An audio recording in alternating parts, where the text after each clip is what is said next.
Hello and welcome back to another episode of In Conversation With. Our guest today is an award-winning Australian director with a 38-year long-standing career in the performing arts.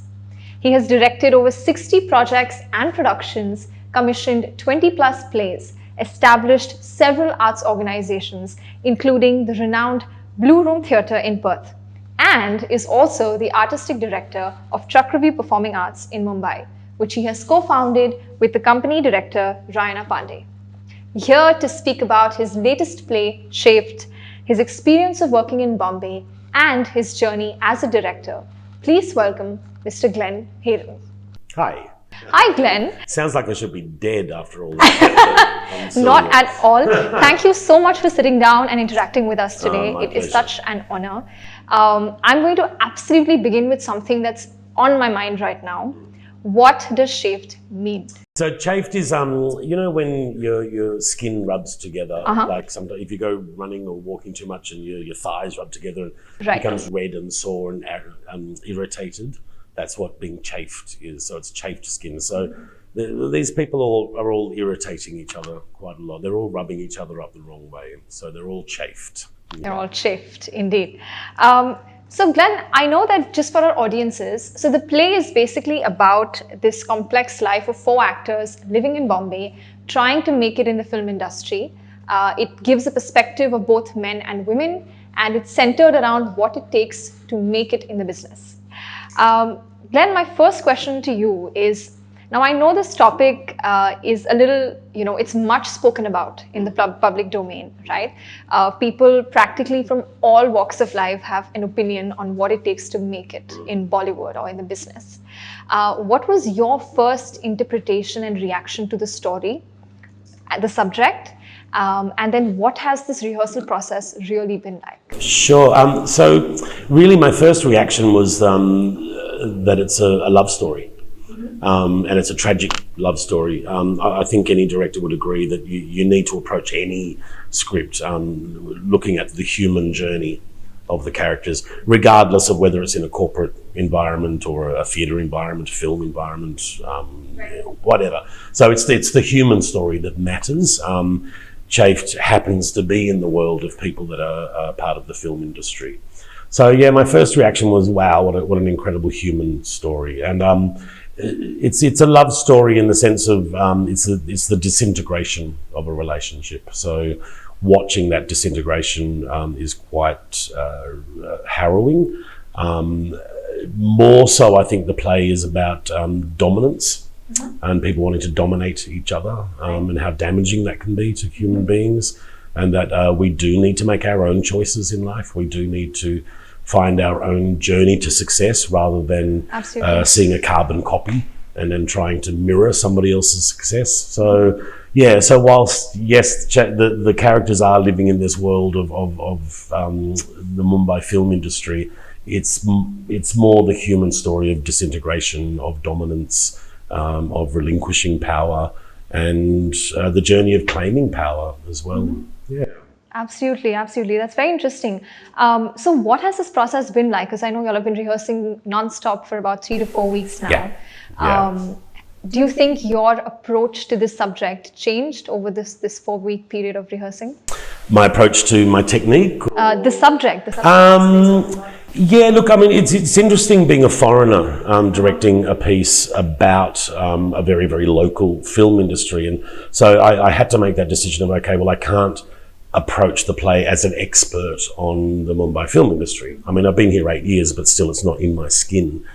So I very, very much focused on the human story, and we have an amazing cast and relied on them really to bring in those idiosyncrasies of the local film industry.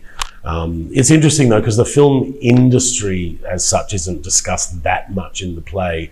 It's more about being the person living within the industry and trying to survive, and also, I mean, for one of the characters in particular, of whether to actually even attempt to survive in the industry, and how damaging it can be to try to succeed in an industry which, again, from an outsider, what I see is a very unregulated industry where you can literally jump off a bus in Mumbai and say, I'm an actor. And it's quite interesting for those actors who do work so hard at their training and their discipline to then lose the job to somebody who's got off the bus and they've got a great six-pack, and they get the gig. I get it. So it's an interesting dilemma, I think, for the local industry and for actors. And so partly these characters are living in that world as well of surviving in an industry which is unregulated, and it's quite cutthroat. And to be to succeed, you do actually need to have quite a narcissistic approach to your existence, which can be very damaging as well, and damaging to others, which we certainly see in the play. Absolutely. So Glenn, just following up a little bit on that, like you said, they're all human stories. They're stories of, like you said, climbing to this, this power, this thing that everyone's just sort of chasing. In the pandemic, right, I think a major thing that the pandemic has done for artists and just humans everywhere is kind of slowed down time and made us realize that there is no tomorrow, there is only today. I'm sure, of course, directors, actors, writers alike are now very happy and excited that Bombay has opened its doors back again to theatre spaces. So how are you feeling now that production finally, I'm sure after a long break, is now going to be opening this Saturday on stage? How does that exhilaration feel like? Oh, it's an extraordinary feeling, especially because we are at the very beginning of the opening up. So it's yeah, I mean, it feels so new and fresh, and we're so starved for live performance at the moment because we've lived for 2 years without it. Absolutely. And I think from a non-artist's perspective, I think people have really realised how much art is needed in their life. And to be denied the access to art is like cutting off part of your soul. But yeah, so there's a really nice, refreshing sense of audiences being hungry to see art, but also for the artist to be hungry to be seen. And I think that's quite humbling in a way as well, where I think artists are feeling appreciated. I think artists are realising how important we are again on the planet. And, I mean, gosh, for the modern theatre, it's been alive for 2,000 years. And it's been through wars and famines and tragedy, and we've always survived. We've always bounced back, or we've found a new innovative way to be able to present our stories because we need to. And that's the joy of being a true artist, I think, is that you never choose to be an artist. It's a bit like the priesthood, you have a calling. And the calling is to want to tell stories, and not just stories, but you also want to tell the truth. There's that really lovely adage that, winners write history as winners, whereas artists tell the stories of the humans involved in the conflict. And I think that's where we are so important on the planet. Any kind of artist, whether it's a painter, a musician, a theatre maker, a filmmaker, that the world can't do without us. And I think the pandemic has kind of reminded the world that aren't artists how important we are. But also it's culled the industry a little bit. A lot of people who aren't completely dedicated or find themselves in a financial situation that they can't remain dedicated to their craft, they leave the industry. And sadly, but for good for the ones that are left, that's good for the industry to have a cull because it's less competition. Glenn, I have a question for you about the various collaborations you've had here in Bombay and in the country over the past 8 years, as you mentioned. I mean, I do know that this sort of work definitely brings about a cultural and an artistic exchange, but I think what it's doing for the past couple of years, like you said, modern theatre, is it has brought about a lot of innovation in the medium itself. Tell us a little bit more about that. I always remain very conscious that I'm the other when I'm here, and to tell local stories is more of a challenge for me. So I tend to tell the stories which are much more universal. It's like Chafed. I mean, Chafed you could put in England, in America, without changing a word. It's a very universal story. And I'm very drawn to stories that are universal as well, and not so much about what happened in Bandra, you know. And I'm not a fan of localizing plays very much. I think adaptations are fantastic, but there's a big difference between an adaptation and then just localizing and changing sandwich to samosa, or you know, Rahul to John, or, you know. So it's an interesting adventure, I suppose, for a director who's not from the place where you're making art, because you, I think what it's done for me as an artist is actually made me more empathetic, and I'm much more, my peripheral vision is very, very broad these days, and I consider the human beings within a story much more, because I have to, because culturally things are so different here. I mean, a young modern woman growing up in Mumbai is exposed to, or man, is exposed to many, many different ways of operating within a community than, say, in Australia. In Mumbai, you do have things like house help, and caste system and all that kind of thing. And yes, we do have racisms and a class system in Australia. But I mean, I always joke with my friends that, you know, Australians know how to cook because we grew up having to cook, you know, because to hire a cook, you know, would be completely unaffordable. And so it's not better or worse, but it's major difference culturally and within your soul and how you operate. I always feel very, very fortunate as a foreigner that I'm allowed to talk to anyone. I don't have that preconceived notion of, well, we don't usually talk to these people, or we don't usually have a conversation or a coffee with these people. Whereas everyone's sort of on an even plane for me, and I always feel very, very fortunate. And I always remain aware of not abusing the white card, and remembering that I am the other, that I'm the guest, and that you know, it doesn't put anybody on a different level of power or specialness. It reminds me that we're all humans, and that all of our stories are very, very important. And all of our experiences are worthy of being told. So Glenn, again, like you said, like 8 years of working in Bombay and all over the world, perhaps collaborations all over. As an actor, this is a question I'm really itching to ask. What are the qualities you seek in an actor that you work with? Hard work, intelligence, humor, technique, hard work. Can't have enough of that. Being good to work with, right, is really important for me. Absolutely. I think that's where there's that old adage that, you know, if you cast a play well, 80% of your job is done. And it's quite true. And, you know, somebody once said to me, what's my technique? And I said, well, tell me what the play is, and then I'll tell you what my technique is on that play. Because it alters, it shifts. And I think you can't approach every play the same. And that's the same with casting. And choosing the actors you want to collaborate with. And I truly mean that too, that, you know, when I cast a play, I'm casting people to collaborate with, not to be the dictator of. Right. You know, and I want clever, creative heads to come into the room and say, I've had this idea, I want to try this, and I'm like, yes.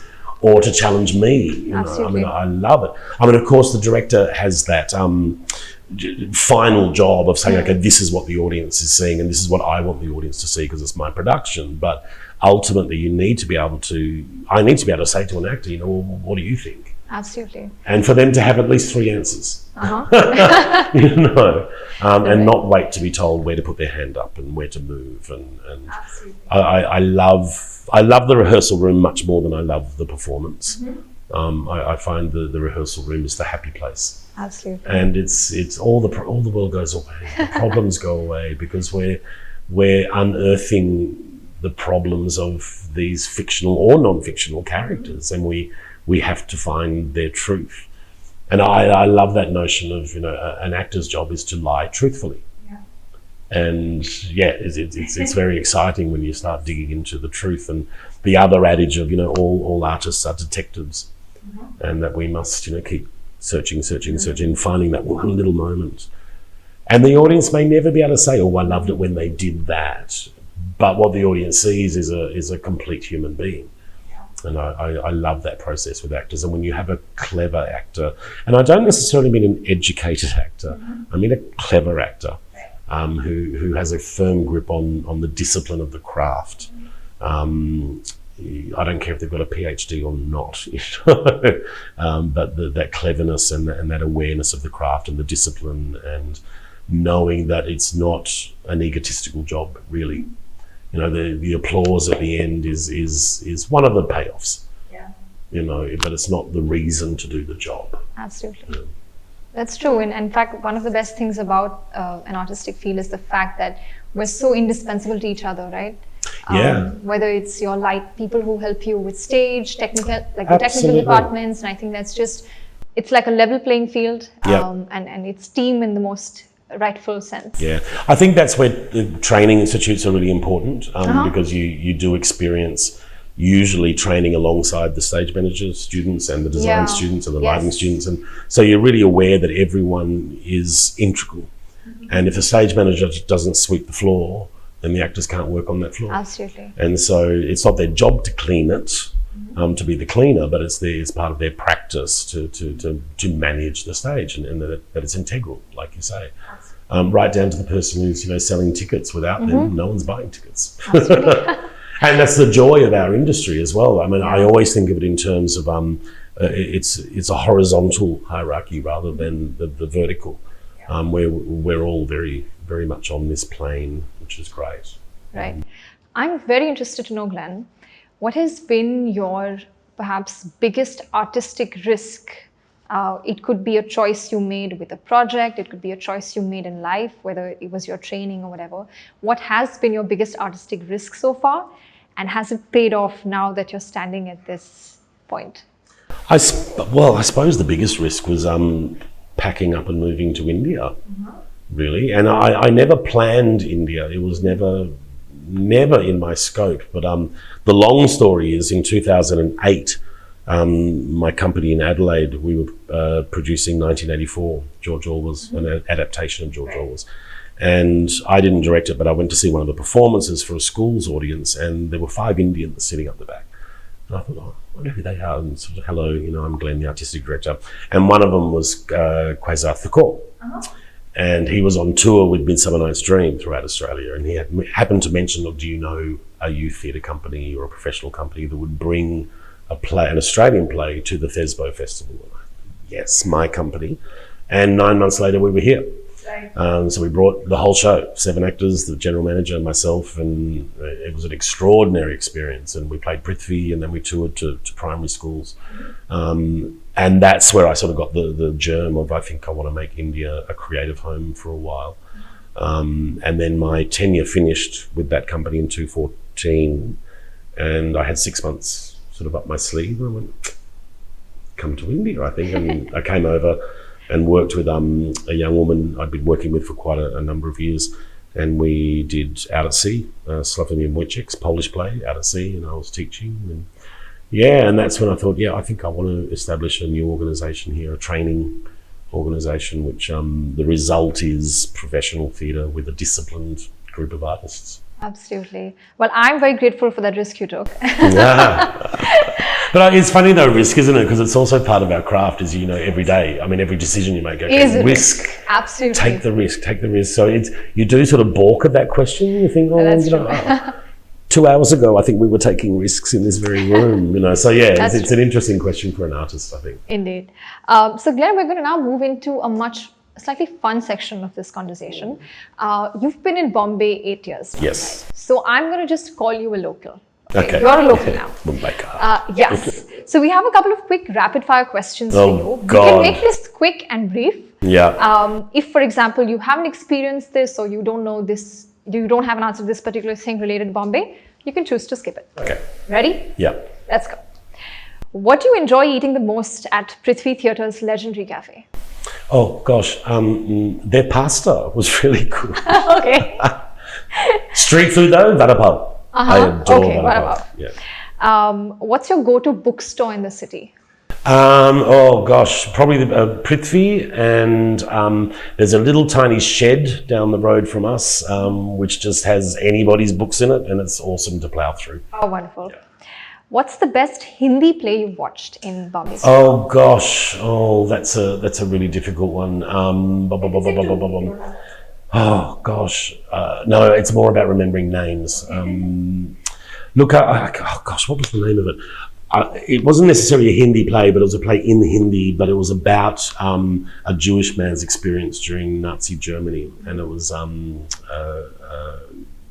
Girish Pardesi in Pune, and it was awesome, absolutely awesome.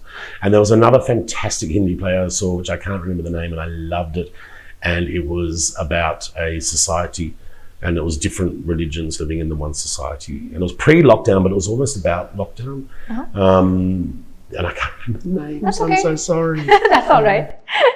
Okay, tell us an Indian actor that you wish to work with in the future. I keep working with them. Like who's the next one on the list? Yeah. Oh, look, I don't know. I really want to work with Shivam Khanna again. I worked with him in Bull, and I loved working with him. Bhumika Dubey, I would work with at the drop of a hat. Any of these actors I would work with again. Who else do I really, really want to work with? Denzel Smith. I'm desperate to do Equus with Denzel Smith in the role of Dr. Dysart. I absolutely am in love with Danish Hussain. I just think he's one of the most extraordinary actors I've ever seen. I saw him, 2 productions, I've loved him in Chinese Coffee and Art. And he was just magnificent. The other actor I really, really want to work with is Asif Ali Beg. Oh. If I could get Asif Ali Beg and Danish Hussain and Denzel Smith in one play, I'd be really, really happy. So that's all men, isn't it? Apart from Bhumika, who I adore. Carla D'Souza was a really lovely actor, and I haven't worked with her for a while, and I love it. Brilliant. So there are a bunch of them. Yeah. A bunch of them. Yeah. It's like when people say, who's your favourite actor? And I say, oh gosh, I don't know. I mean, there's it's thousands nice of them. Yeah. I mean, yeah. Well, the last one to you is now, what do you miss the most about Australia when you're Cheese. Good cheese. Yeah, I really, really miss a really harsh, tart cheddar cheese. Never mind. Well, Glenn, thank you so very much. This has been an absolutely insightful and overwhelming conversation. Awesome. Good luck for Chafed. Thank you. Really, really hope that the show has a long run. Yeah. If our viewers have been able to get a look at this play, do buy the tickets to it and let us know how you liked it. We hope to speak to you soon. Fantastic. Thank you. Thank you. Wonderful. It was really nice.